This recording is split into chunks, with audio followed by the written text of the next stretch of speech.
খুব ছোট ছোট ব্যাপারগুলো আমাকে না ভীষণ পরিমাণে ভাবায়, চিন্তায় ফেলে দেয়। ওভারথিঙ্ক একটা কথা আছে না, যে বেশি ভাবনা চিন্তা করে সব বিষয় নিয়ে, তো সেই জিনিসটা হচ্ছে আমার মধ্যে আছে, হয়তো অনেকের মধ্যেই আছে। এই সাধারণ জিনিসগুলো ভীষণ পরিমাণে আমার কাছে জটিল হয়ে যায়। আসলেই না, এটা একটা রোগ যেটা এখনকার দিনে প্রত্যেকটা মানুষের কম বেশি আছেই। হ্যালো এভরিওয়ান, আমি বৃষ্টি। আমার এই ছোট্ট সংসারে তোমাদেরকে অনেক অনেক ওয়েলকাম। আর আজকে না প্রীতম রুমগুলো গুছিয়ে পরিষ্কার করেছে বলতে পারো, কারণ সন্ধ্যের থেকে আমি একটু রেস্ট নিচ্ছিলাম। সকাল থেকে ভিডিও শুরু করিনি, এটা সত্যি কথা। মানে সকাল থেকে ইচ্ছা করছিল না ভিডিও করতে, সেই কারণে এত কাজের চাপ বেড়ে গেছে না আমার, সে কি বলবো তোমাদেরকে। তোমরা তো দেখতেই পাচ্ছ, ঘরের কাজ প্লাস বাইরের কাজ প্লাস ইউটিউব এডিটিং সব কিছু মিলিয়ে একটু বেশি চাপে পড়ে গেছি। কিন্তু এই চাপটা নিতে হবে, কিছু করার নেই।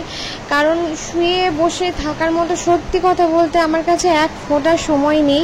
এই সময়টা আমি যদি নষ্ট করি না, তাহলে হয়তো এই কষ্টটা আমার ছেলেকে ফেস করতে হবে। সেই কারণেই আমি বলতে পারো এতটা মানে যুদ্ধ করছি জীবনের সাথে। প্লাস আমি বলতে পারো আমার ফ্যামিলি থেকে শুরু করে সবার সাথে যুদ্ধ করে এই জায়গাটাতে এসেছি। তো আমার মনে হয় যে না, আমাকে শেষ অবধি যুদ্ধ করে যেতে হবে সব কিছুর জন্য। হারবো কি জিতবো সেটা চিন্তা করলে এখন চলবে না, এখন শুধু লড়ে যেতে হবে। লড়ার শেষে দেখতে হবে যে কে জিতলো কে হারলো।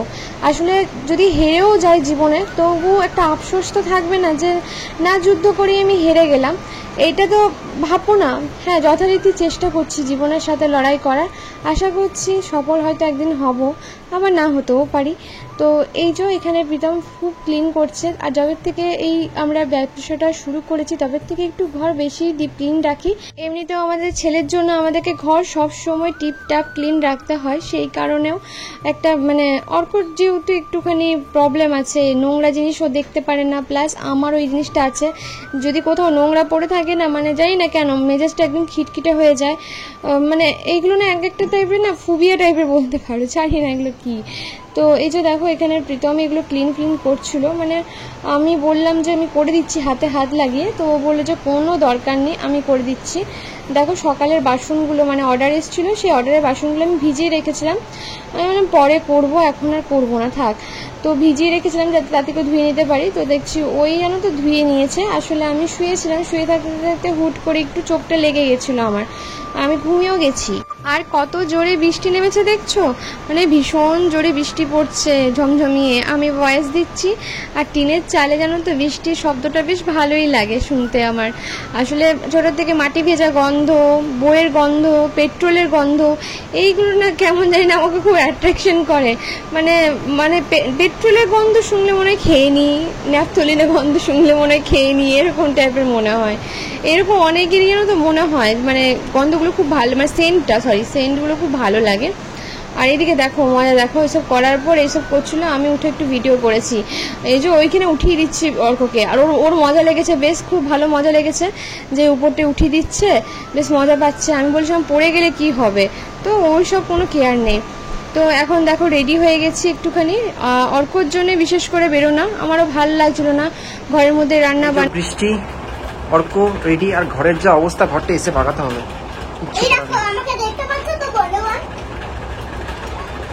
আমরা বেরিয়ে যখন এই যে দেখো হাঁটছি, মানে টোটো করে এসেছি, আসার পর দেখছি এখানটায় ঝিরঝির করে ইলশিগুড়ির মতো বৃষ্টি পড়ছে। তো এখানে যথারীতি একটু তাড়াতাড়ি করেই আমরা ঢোকার চেষ্টা করছিলাম। তো এখানে অর্কর তো বেশ মজা লাগছিল। তো আমরা এসেছিলাম হচ্ছে KFC-তে, আর এখানে অর্কর সাথে আমি একটুখানি খেলা করছিলাম, মানে আমি মজা করছিলাম বলতে পারো।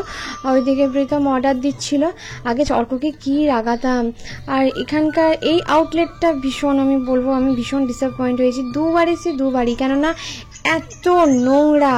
তার থেকেও বড় কথা হচ্ছে মানে পোকা উঠছে, আর তার থেকেও বড় কথা খাবার খেয়ে যাচ্ছে মানুষ, 1 ঘন্টা 2 ঘন্টার পর ওরা মানে পুরো জায়গা পরিষ্কার করছে, মানে মানুষ এসে বসে রয়েছে টেবিলে, তাও ওগুলোকে ক্লিন করছে না।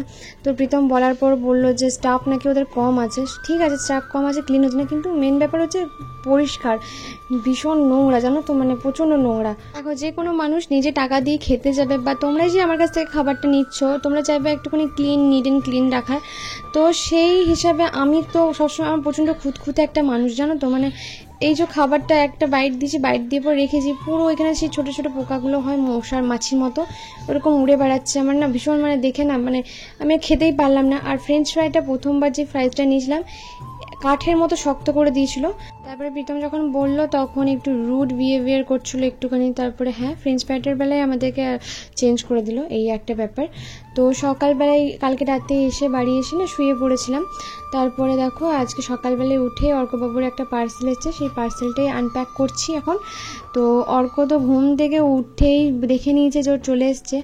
আসলেই ও অনেক দিন ধরে বলছিল, যবের থেকে স্কুলে মানে ভর্তি হয়েছে তবে থেকেও বলছিল মা আমার একটা সুন্দর টিফিন বক্স লাগবে, যেগুলো কলকাতায় মানে এরকম কলকাতায় সেট আমার 4-5খানা পড়ে আছে। তবু কি আর করার আছে, এটাই নিতে হলো পছন্দ। হ্যাঁ লাগতো এটা, লাগতো। হ্যাঁ তো এটা পেয়ে যাও কি খুশি হয়েছে কি বলবো। তো এটা আমার সাথে একটা ওয়াটার বোতল এসেছে। আসলে ওই ওয়াটার বোতলটাই ওর লাগবে যেটা কলকাতায় ছিল, তো ওই ওয়াটার বোতলটা অর্ডার করেছি। আর এই যে দেখো, আর এই একটা লাঞ্চ বক্সের মতো অর্ডার করেছি, ওর এইরকমই লাগবে। আমি বললাম বাবা একটা ছোটো কিনে নিয়ে এত বড়টা নিবি কি করতে, তো না ওটাই ওর লাগবে। তো প্রাইসটা বেশি পড়ে গেছে আমাদের, কিন্তু কি করব বলো, ওর জন্যই তো এত কিছু করা। তো যখন কোনো কিছু একটা আবদার করলো সেই কারণে দিলাম। জন্মদিনে তো তেমন কিছু গিফট ওকে করতে পারিনি, তো ওই জন্মদিনের উপহার হিসাবে ওকে দিলাম এটা। অনেক দিন হয়ে গেল, জন্মদিন পেরিয়ে গেছে, কিন্তু এত কিছু যখন করছি যখন ওর জন্য কেন কিনবো না বলো। ওই জন্যে ওই টিফিন বক্সটা ওর পছন্দ মতো কিনে নিয়েছি। পাশে দেখো কতটা খুশি, আমাকে এখানে আনপ্যাক করতে দিচ্ছে না জানো তো, যদি জিনিসটা খারাপ হয় তাহলে তো ঘুরতে হবে। তো এখানে একটা বকা দিয়েছি ওকে আমি, যে আমাকে আগে দেখতে দে, তারপর তোকে আমি হ্যান্ড ওভার করে দিচ্ছি, তুই যা করবি কর। তো এই যে দেখো এই ওয়াটার বোতলটা তোমরা হয়তো আগেও দেখেছো, কলকাতাতে আমি নিয়েছিলাম। তো ওই সেম জিনিসই নিলাম, কোয়ালিটিটা খুব বেশ ভালো আমি বলবো, আর ভেতরটা স্টিলের। তো সেই কারণে বেশ শীতকাল গরমকাল দুটো দিন মানে দিকই ভালো এটার। তো এই যে এখানে আবার দেখতে পাচ্ছ, এটার কারণ বলে দিই, এটা অর্ক একটা ফোন থেকে ভিডিও করেছে, তো সেই ভিডিওটা আমাকে দিতে হবে, নাহলে হবে না। তো দেখো আমি এখানে বলছি যে ভিডিও করছিস, তো ও বলছে হ্যাঁ। তো এই যে দেখো ভিডিও করছিল, এই দিক থেকে ভিডিও হচ্ছিলো, ওই দিক থেকে ভিডিও হচ্ছিলো। তো এই যে বক্সটা না দেখালে কান্না করতো। তো তোমাদেরকে দেখিয়ে দিই কাছ থেকে যে এটা কীরকম কোয়ালিটি। তো ভালো দেখেই নিলাম একটা। তো এই যে দেখো এর সাথে কিন্তু একটা স্পুনও দিয়েছে, তার সাথে দিয়েছে তোমার এই যে চপস্টিকগুলো। চপস্টিক কীভাবে ধরতে হয় অর্ককে আমি দেখাচ্ছিলাম তখন ভিডিওতে, আমি নিজেও ঠিক করে ধরতে পারি না যদিও বা। তো আমি ওকে সব শেখাবো কীভাবে কী খাবার খেতে হয়, এমনি ম্যানার্সটা জানেও, তবু ওই চপস্টিক কী করে ধরতে হয় এগুলো তো জানে না। তো যাই হোক এই হলো টিফিন বক্সটা, আর এই হলো ওয়াটার বোতলটা। বেশি ভালো লেগেছে ওর ওয়াটার বোতলটা পেয়ে, কারণ ওই সেম জিনিস ওর অর্ডার দিয়েছি, ওটাতেই খুশি। এবার অপেক্ষা করছে যে ওর কবে স্কুলটা খুলবে, ও কবে মানে স্কুলে এবার এই বোতল আর টিফিন বক্সটা নিয়ে যাবে। আমাকে তো অর্ডার দিয়ে দিয়েছে মা এই টিফিন বক্সে একটাতে লুচি দেবে, একটাতে আলুর দম দেবে, একটাতে শসা দেবে, একটাতে ফল দেবে, সব বলা হয়ে গেছে। তো এই যে দেখো মুখের হাসিটা দেখো একবার, খুশিটা দেখো একবার, এবারে আনন্দ ধরে রাখা যাচ্ছে না একদম। তো যাই হোক ও খুশি হলে আমি খুশি, ব্যাস ওইটা নিতে হলো, নিয়ে নিচ্ছি। আর কোথার থেকে নিয়েছি বলে দিই, এটা নিয়েছি হচ্ছে অ্যামাজন থেকে নিয়েছি। কারণ দেখো অ্যামাজনে প্রথম কথা আমি খুব একটা শপিং করি না, আমি বেশিরভাগটাই করি হচ্ছে ফ্লিপকার্টে। তো আমি ওই অ্যামাজন থেকেই নিয়েছি। এটার দাম, টিফিন বক্সটার দাম পড়েছে হচ্ছে কত, ওই 1000-এর মধ্যে পড়েছে জানো তো। 1000 টাকা টিফিন বক্স ইউজ করছে, ভাবা যায়। তো এই যে দেখো আজকে দই বড়ার অর্ডার ছিল, সেই দই বড়ার অর্ডারটাই আমি এখন গোছাচ্ছি। এটার মধ্যে আমি বিউলির ডাল আর মুগ ডাল দিয়েছি, ঠিক আছে। মুগ ডালটা অল্প দিয়েছি, বিউলির ডালটা বেশি দিয়েছি, ঠিক আছে। তো এটা ভিজিয়ে রেখেছিলাম ওভারনাইট, এটাকে ভালো করে ব্লেন্ড করে নিয়েছি। ভালো করে ব্লেন্ড করে নেওয়ার পর এবার এই ব্যাটারটা রেডি করব, কারণ আমার আজকে 2 প্লেট দই বড়ার অর্ডার আছে। ওরা বলে দিয়েছিল কীভাবে কী ইয়ে করবে না করবে, আগেও বলে দিচ্ছি। এই যে হাতটা আমার দেখছো, এই হাতে আমার একটুখানি ওই ছেলেটাকে নিয়ে একটুখানি কাজ করছিলাম, তো সেই কারণে হাতের মধ্যে না আমার সিঁদুর পড়ে গেছিলো, সিঁদুরের রঙটা আর ওঠেনি। অনেক সাবান টাবান দিয়ে ঘষলাম তাও ওঠেনি, তো সেই কারণে ওই রঙটা লেগেই আছে। ওইটা বাঁ হাতে আছে, ডান হাতে নেই। কিন্তু দেখো এটার মধ্যে ওই বিউলির ডালটার মধ্যে দেখো একটুখানি আদা গ্রেট করে দিলাম, একটু নুন দিয়েছি, আর হ্যাঁ এর মধ্যে চাইলে তোমরা একটু হিংও দিতে পারো, হিংয়ের টেস্টটা ভালো লাগে। তো এইখানে ভালো করে ফেটাতে হবে দই বড়ার ব্যাটারটাকে, যাতে এটা ফুলে যায়। আর চেক করবে যদি বলো কীভাবে বুঝবো যে দই বড়াটা চেক করবে কীভাবে, তাহলে 1 গ্লাস জল নেবে, জলের মধ্যে দই বড়ার একটা টুপ ফেলবে, দেখবে ওটা ভেসে উঠছে, ভেসে উঠলে ভাববে তোমাদের এই ব্যাটারটা একদম রেডি হয়ে গেছে। তো এই যে দেখো আমি এখানে জলটা রেডি করছি, দই বড়াগুলো যেগুলো চুবাবো মানে ভিজিয়ে রাখবো। তো একটা কথা সবসময় মনে রাখবে, দই বড়া যদি কাঁচাভাবে ভাজো শক্ত হয়ে যাবে। আমার দই বড়া কিন্তু সবসময় সফটই হয়, অনেক আগের থেকে বানাচ্ছি, অনেক আগের থেকে। আর বিশেষ করে আমার দই বড়া খুব ভালোও লাগে খেতে। তো এই জলটা আমি বিশেষ কিছু দিইনি, নুন দিলাম, মিষ্টি দিয়েছি দেখলে, আর হিং দিয়েছি, এই দিয়ে ফুটিয়ে রাখলাম জলটাকে গরম করে।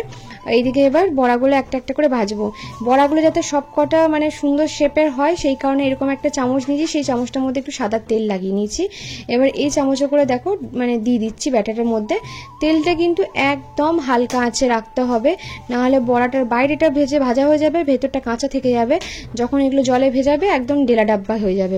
ওই জন্য একদম লো আঁচে দিয়ে ভাজতে হবে। তোমরা ভাববে হয়তো কড়াইয়ের মধ্যে ছিটে গেছে, কিন্তু না, যখন ভাজা হয়ে যাবে না ভালো করে এক সাইডটা, তখন অটোমেটিকলি কড়াইয়ের থেকে ছেড়ে আসবে। তোমরা যখন একটুখানি খোঁচা মারবে, দেখো আমি এখন দিচ্ছি, দেখো এটা ছাড়ছে না, কারণ এখন ভাজা হয়নি। আমি যতই মানে এরকম খোঁচা মারি ততক্ষণ ছাড়বে না।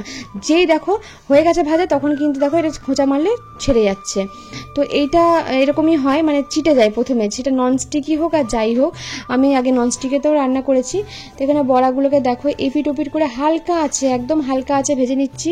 কড়া আছে একদম ভাজা যাবে না, কড়া আছে ভাজলে সামনে মানে উপরটা ভাজা হয়ে যাবে, মানে ভেতরটা কাঁচা রয়ে যাবে। তো কিছু টিপস যদি তোমরা মানে টেকনিক যদি তোমরা মানে ফলো করো না, তোমাদের দই বড়াও ঘরে এরকমই সফট খেতে হবে, আর খেতে ভালো হবে, গ্যারেন্টি দিব যে ভালো হবে। তো এই যে ভেজে তুলে নিচ্ছি বড়াগুলো একে একে করে। আমি এখন কিন্তু রসের মধ্যে ভেজাবো না, সবগুলো একসাথেই ভেজাবো, সেই কারণে রেখে দিয়েছি। আর এগুলো বাকিগুলো দেখো এইভাবেই দিয়ে দিচ্ছি, হাতে করেও দিতে পারো, কিন্তু আমি ওই প্রত্যেকটা পরিমাণ এক হবে বলেই আমি এইরকম করে চামচে মেপে মেপে নিচ্ছি। কেননা বাইরে অর্ডার যাবে তো একটা বড় একটা ছোট জিনিসটা দেখতে কেমন একটা লাগে, সেই কারণে আমি সব কটা যাতে পরিমাণ মতো হয় ওই কারণেই সবগুলোকে একটা চামচের মধ্যে পরিমাণ মেজার করে সবগুলোকে একটা একটা করে ভাজছি। এবার একটু বেশি করে দিয়েছি, প্রথমবার যেহেতু তেলটা ভালো করে গরম ছিল না সেই কারণে আমি অল্প দিয়েছিলাম, কারণ একে অপরের গায়ে যদি লেগে যায় না মানে অসুবিধা হয়ে যাবে। আর ব্যাটারটা ঠিক কতটা পাতলা হবে তোমরা তো দেখতেই পেয়ে গেছো। তো এইভাবে প্রত্যেকটা ব্যাচ আমি ভেজে ভেজে দেখো তুলে নিচ্ছি। আর একটা কাজ করতে পারো, এই ব্যাটারটা যখন ওই যে দেখলে না হিং দিলাম, আদা গ্রেট করে দিলাম, নুন দিলাম, তো ওর মধ্যে একটু কারি পাতাও চপড করে দিতে পারো, ঠিক আছে?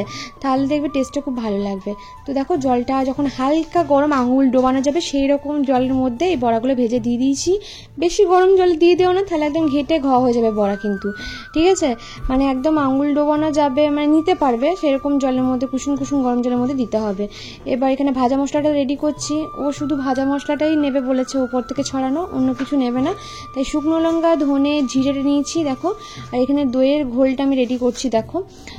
তোমরা এইভাবে বানাতে পারো, এমনি উইক্স দিয়ে মোটা করে বানাতে পারো, ও পাতলাভাবে নেবে সেইভাবেই দেওয়া হচ্ছে। দই দিয়েছি, মিষ্টি দিয়েছি পরিমাণ মতো, নুন দিয়েছি, ব্যাস আর কিছু দিইনি।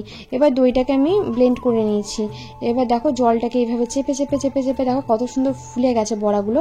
তো এবার এর মধ্যে তোমরা খাবার সোডাও দিতে পারো, আরও বেশি ফুলবে, তবে আমি বলবো না দিলেও খুব সুন্দর হয়, জানো তো খেতে। আমি তো করি কোনো খাবার সোডা ফোডা দিই না।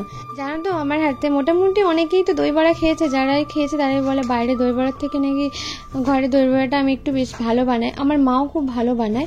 আসলে আমি প্রথম দই বড়া খেয়েছিলাম আমি আমার মাসির হাতে, আমার মাসি খুব ভালো বানিয়েছিল, তারপর থেকেই দই বড়া খাই। বাইরে দই বড়া খুব একটা আমার ভালো লাগতো না তখন। তো দেখো বড়াগুলো ভালো করে সাজিয়ে নিয়ে যে দইয়ের ঘোলটা বানিয়েছিলাম সেটা দিয়ে এবার উপর থেকে ভাজা মশলা দিয়ে দিলাম। যখন আমি প্যাক করব তখন আমি এটাকে সুন্দর করে ডেকোরেট করে দেবো, উপর থেকে মিষ্টি চাটনি দিয়ে, সেও ভাজা দিয়ে, একটুখানি বেদানা এইসব দিয়ে একটুখানি ডেকোরেশন করে দেবো। আর এই যে দেখো অর্ক এখন খাবে, সেই জন্য অর্কর জন্য আমি করেছিলাম, এখান থেকেই করেছিলাম 3 পিস, তো সেই 3 পিস আমি অর্কর জন্য রাখছি। তেঁতুলের মিষ্টি চাটনির তো রেসিপি দেয়া আছে, তোমরা গিয়ে দেখে নিও। এই তেঁতুলের মিষ্টি চাটনিটা দিলাম, উপর থেকে সেও ভাজা দিলাম। আর এর সাথে আমি আরেকটা দিই গ্রিন চাটনি, যেটা আমাকে দিতে বারণ করেছিল বলে আমি সত্যি দিইনি, ওনারা খাবেন না সেই কারণে দিইনি। সত্যি ভালো হয়েছিল গো। যারা আমার মেয়ের বিষয় নিয়ে বলছেন তাদেরকে একটা কথা বলি, আমার কোনো মেয়ে নেই, ঠিক আছে? কদিন আগে একজন কমেন্ট করেছিল, সেটার একটা রিপ্লাই দিয়েছিলাম। তো পুরো ভিডিওটা না দেখেই সবাই দেখছি ওই ভিডিওটার জাজমেন্ট দিচ্ছে। আমার কোনো মেয়ে ছিল না, কোনো দিন থাকেও নি, আমার বরাবরই একটাই ছেলে, আর বলতে পারেন আমার ছেলেই প্রথম সন্তান। আর আমার কোনো মেয়ে নেই যে আমি আমার মেয়েকে বিক্রি করে দিয়ে চলে এসেছি, এমনটা না, ঠিক আছে? ওটা প্রথমে ক্লিপটা দেখে ভেবেছেন হয়তো থাম্বনেল দেখে, বাট ভেতরে গিয়ে কথাটা পুরোটা শুনলে বুঝতে পারবেন যে মানে এটা সত্যি না, আমার একটাই ছেলে, আর সেই ছেলে আমার সাথেই আছে। মানে এতটা তো স্বার্থপর নই যে ছেলেকে রেখে দিয়ে কোথাও চলে যাব। মানে আমি এমন একজন মা, আমি ছেলেকে রেখে দিয়ে মরতেও পারবো না, ঠিক আছে? যে মরে যাব তারপরে ছেলেটার কি হবে সেই চিন্তায় আমি মরতেও পারবো না, এমন একটা মানে গোলক ধাঁধা আমার মধ্যে রয়েছে। তো এই হলো ব্যাপার। তো দেখি এখনও ওই ভিডিওটাতে মাঝে মাঝে মানুষ কমেন্ট করে যে তুমি কী রকম মা, তোমার মেয়েকে বিক্রি করে দিয়ে চলে এসছো, সেই টাকায় এসে ফুর্তি করছো। আরে না রে বাবা, এটা একজনকে কমেন্ট করেছিল, সেটারই আমি আর কি রিপ্লাই দিয়েছিলাম। তো ওইটা পুরোটা দেখো, তাহলে জানতে পারবে। ওরকম কোনো ব্যাপার নেই। আমার এই একটাই ছেলে, আমার কেউ নেই তাছাড়া, ঠিক আছে? মানে মেয়েটে নেই, এই আর কি। তো আর হ্যাঁ, অনেকে কলকাতা থেকে ফোন করে অর্ডার দিচ্ছ। কলকাতাতে আমি কী করে অর্ডারটা পৌঁছাবো বলো? এটা তো সম্ভব নয়। তবে একটা বোন কেক অর্ডার দিয়েছে, ওই সেই ম্যাঙ্গো যে কেকটা ছিল, সেই কেকটা, ম্যাঙ্গো দিয়ে সুজি দিয়ে যে কেকটা বানিয়েছে, সেই কেকটা।